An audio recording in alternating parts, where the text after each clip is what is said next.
नमस्कार। आज की सबसे बड़ी अंतर्राष्ट्रीय खबर में बात होगी उस बयान की जिसने दुनिया की बड़ी राजधानियों जैसे दिल्ली, बीजिंग, मॉस्को और वॉशिंगटन में नई बहस छेड़ दी है। क्या दुनिया की ताकत का केंद्र अब पश्चिम से पूर्व की ओर खिसक रहा है?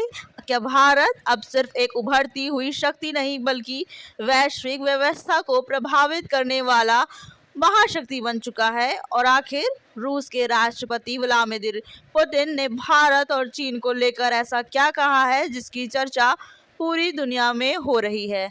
आइए विस्तार से समझते हैं। दोस्तों, रूस के राष्ट्रपति व्लादिमीर पुतिन ने हाल ही में एक वैश्विक शांति संतुलन पर बात करते हुए कहा कि दुनिया की सबसे प्रभावशाली अर्थव्यवस्थाओं और शक्तियों में अमेरिका, चीन, भारत और रूस शामिल है। लेकिन सवाल है, इस बयान में भारत का नाम इतना महत्वपूर्ण क्यों माना जा रहा है?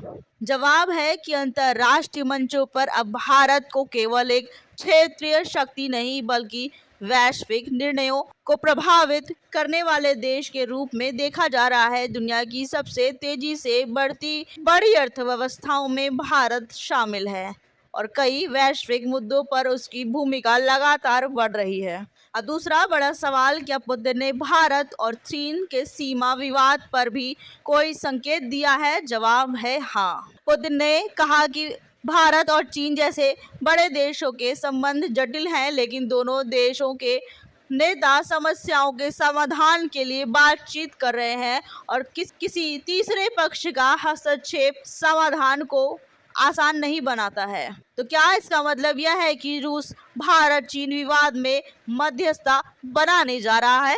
नहीं, रूस ने आधिकारिक रूप से किसी मध्यस्थ की भूमिका का दावा नहीं किया है। पुतिन का जोर इस बात पर था कि दोनों देश अपने मुद्दों को स्वयं सुलझाने में सक्षम हैं। लेकिन यहाँ एक और दिलचस्प सवाल उठता है, क्या रूस भारत और चीन दोनों के साथ समान रूप से मजबूत रिश्ते रखना चाहते हैं? उत्तर है बिल्कुल।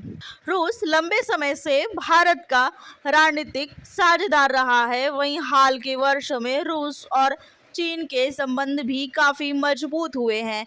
ऐसे में मॉस्को दोनों एशियाई शक्तियों के साथ संतुलन बनाए रखना चाहता है।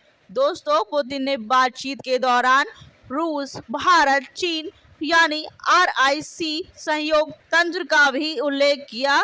उन्होंने याद दिलाया कि वर्षों पहले शुरू हुई यह पहल बाद में ब्रिक्स जैसे बड़े मंचों के विकास का आधार बनी है। अब सवाल है, क्या ब्रिक्स वास्तव में वैश्विक शक्ति संतुलन को बदल सकता है? विशेषज्ञों का मानना है कि ब्रिक्स देशों की आर्थिक और जनसंख्या शक्ति लगातार बढ़ रही है। इसी वजह से दुनिया भर के कई देश उस सामूहिक समूह में शामिल होने की इच्छा भी जता रहे हैं। लेकिन सबसे बड़ा सवाल अभी भी बाकी है कि भारत और चीन के बीच सभी मतभेद जल्द समाप्त हो जाएंगे। इसका सीधा जवाब फिलहाल किसी के पास नहीं है। सीमा विवाद, रणनीतिक प्रतिस्पर्धा और क्षेत्रीय हित जैसे कई मुद्दे अभी भी मौजूद हैं। हालांकि दोनों देशों के बीच राजनयिक और सैन्य स्तर पर संवाद जारी है, जो तनाव कम करने की दिशा में महत्वपूर्ण माना जाता है। दोस्तों, आज की खबर का सबसे अहम संदेश यही है कि वैश्विक राजनीति तेजी से बदल रही है। भारत, चीन, रूस और अमेरिका जैसे देश आने वाले वर्षों में वैश्विक व्यवस्था की दिशा तय करने में बड़ी भूमिका निभाएंगे। अब देखना यह होगा कि क्या एशिया की दो सबसे बड़ी शक्तियां अपने मतभेद कम कर पाती है या आने वाले समय में प्रतिस्पर्धा और तेज होगी। फिलहाल अंतर्राष्ट्रीय राजनीति की इस बड़ी खबर पर आपकी क्या राय है? आपको क्या लगता है कि भारत और चीन बातचीत के जरिए अपने विवादों को सुलझा पाएंगे? अपनी राय कमेंट बॉक्स में जरूर बताएं। नमस्कार।